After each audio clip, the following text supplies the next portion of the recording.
كان الرجل مستلقيا على الأرض على بطنه طوال الأيام الثلاثة والليالي الثلاث الماضية، لكنه لم يكن لديه حتى الشجاعة للتحرك ولو قليلا، لأن خلفه مباشرة كان هناك مضيق بعمق مئات الأمتار. إذا سقط فيه سيتحطم جسده إلى أشلاء. وللحفاظ على حياته كان يمسك بكلتا يديه بإحكام رمال الأرض الرخوة بكلتا يديه ويحاول بطريقة ما الحفاظ على توازنه، لكن الرمال كانت ناعمة جدا لدرجة أنها لم تكن تتحمل وزنه. ثم فجأة وبدون سابق انذار بدأ جسده ينزلق إلى الأسفل دون أي تحذير، وبدأ ينزلق إلى الأسفل بشكل لا يمكن السيطرة عليه.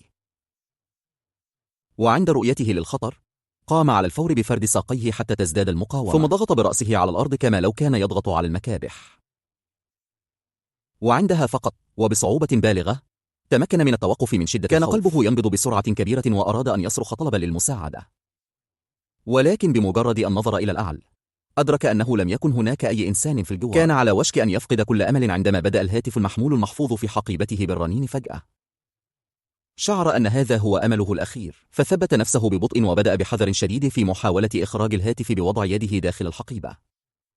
ولكن ما إن لامست أصابعه الهاتف المحمول حتى تيبست يده اليمنى فجأة واختل توازنه، وبسبب ذلك بدأ مرة أخرى في السقوط بسرعة. لحسن الحظ في اللحظة الأخيرة أمسك بصخرة بارزة وأمسك بنفسه على حافة المضيق.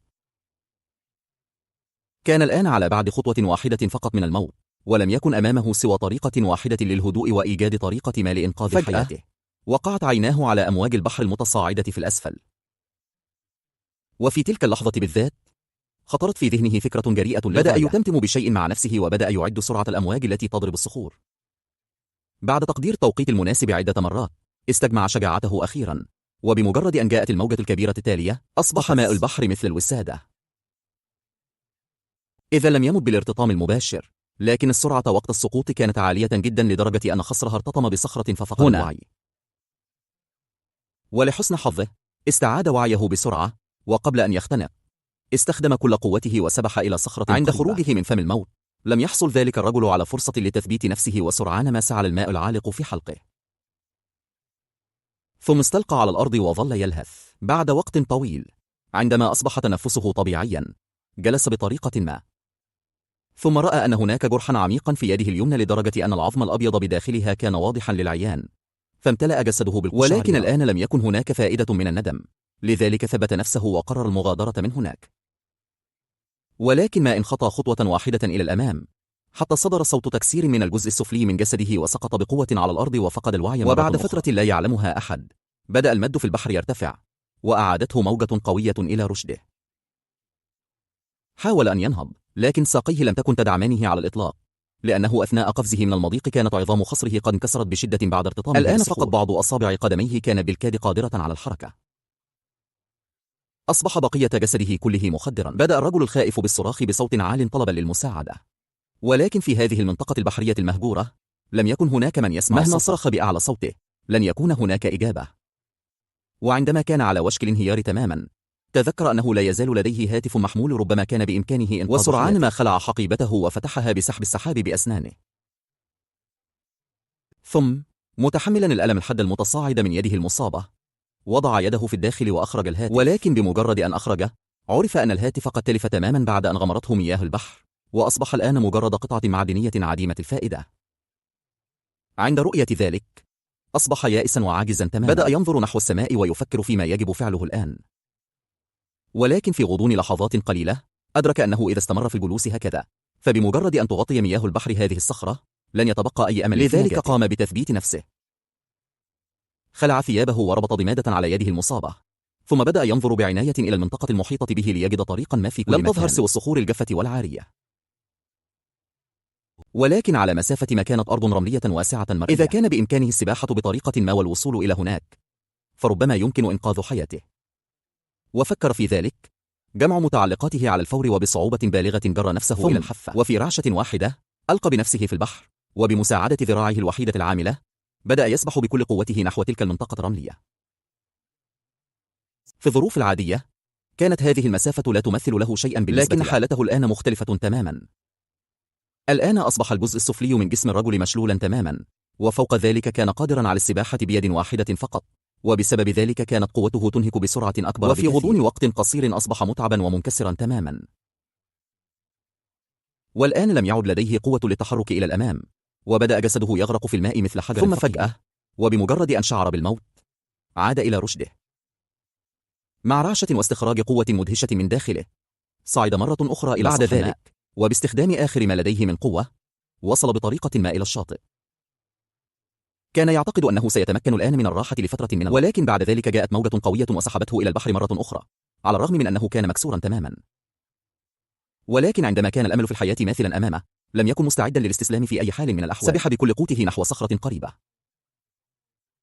ثم خلع حقيبته وألقى بها بقوة حتى علقت إحدى حزمته. تمسك بها بقوة معتبرا إياها أمله الأخير، بينما كانت الأمواج العاتية تتلاطم على جسده. بعد فترة غير معروفة من الوقت، هدأ البحر ونجا مرة أخرى من بين فكي، لكن طائرا ذكيا انقض عليه وانتزع قطعة من اللحم من جرحه، جعله الألم الحاد يكفل على الفور. لوح بيده ليخيف الطائر بعيدا، ثم كسر الحزام بكل قوته ليسقط على الأرض. بعد ذلك جر نفسه نحو المنطقة الرملية المفتوحة، وبعد عدة ساعات من الجهد قام بإنشاء علامة استغاثة كبيرة وواضحة للعيان حتى يتمكن أي سائح عابر من رؤيته.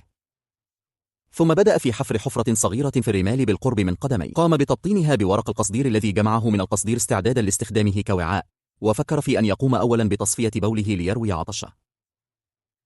لكن عظام خصره كانت مكسورة بشدة، فبدلا من البول لم يخرج منه سوى ماء مملوء بالدم، وكان من المستحيل شربه. تردد صدى صوت هدير عال فوق البحر، كما لو كانت عاصفة ممطرة غزيرة على وشك القدوم. عند رؤية ذلك قام على الفور بنشر الرقاقة المتبقية في الحفرة، ووضع كوبا وجده بالقرب منه لجمع. بعد القيام بذلك نظر إلى السماء بارتياح، متوقعا أن يملأ المطر الكأس. لكن الغيوم ظلت تتلبد لفترة طويلة، وفي النهاية لم تسقط سوى برا. رفع الكأس مندهشا، لكنه كان فارغا تماما. لم يستسلم، والتقط الرقاقة مرة أخرى وضغطها في فمه ومصها بقوة، ومع ذلك لم تنزل قطرة واحدة. هذه الضربة من اليأس حطمته تماما. جلس بلا حول ولا قوة على الأرض يبكي لفترة طويلة، وأجبر نفسه في النهاية على قبول هذا الواقع القاسي. وفي اليوم التالي استيقظ فجأة على رنين الهاتف، وبعد سماعه الصوت التفت حوله، وسرعان ما وجد هاتفه المحمول مدفونا تحت الرمال. عند رؤيته صورة والديه على الشاشة أصبح عاطفيا، وسرعان ما سرد لهم قصة الأيام القليلة الماضية المؤلمة. توسل إليهم أن يأتوا بسرعة وينقذوه. ولكن على الطرف الآخر لم تصدر أصوات مكسورة، لم تصل أي إجابة واضحة أو وعد بالمساعدة. ثم أدرك أن ما كان يراه ويسمعه لم يكن سوى هلوسة ناجمة عن الجفاف الشديد. لقد أدرك أنه قد لا ينجو اليوم، فنظر إلى الهاتف وقال وداعه الأخير لعائلته. استلقى على الشاطئ منهكا ومنكسرا منتظرا الموت في هدوء.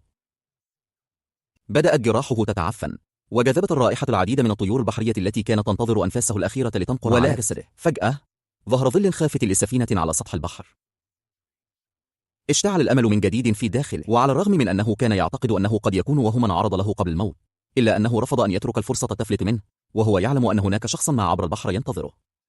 وبهذه الفكرة أمسك بلوح تزلج نصف مكسور وبدأ دون تردد في الانزلاق. ظلت الأمواج القوية تقذف به إلى الشاطئ، لكنه لم يفكر حتى في الاستسلام. بعد جهد متواصل عبر أخيرا الأمواج العاتية ووصل إلى أعماق البحر، ولكن عندما نظر حوله لم يرى سوى محيط فارغ في كل اتجاه. لم تكن هناك سفينة في الأفق. عند رؤية ذلك وبدلا من الغضب سيطر هدوء غريب على وجهه. أغمض عينيه ببطء وانزلق من لوح التزلج وبدأ يغرق في العمق اللانهائي. ثم فجأة ظهرت سفينة حقيقية في الأعلى، وقفز عامل إنقاذ في البحر لسحب الرجل الفاقد للوعي. وبعد جهد الطبيب المتواصل استعاد الرجل وعيه بأظهر هذه القصة المستندة إلى أحداث حقيقية، كيف حصل البطل في النهاية على المساعدة من خلال شجاعته القوية وعقليته الصلبة.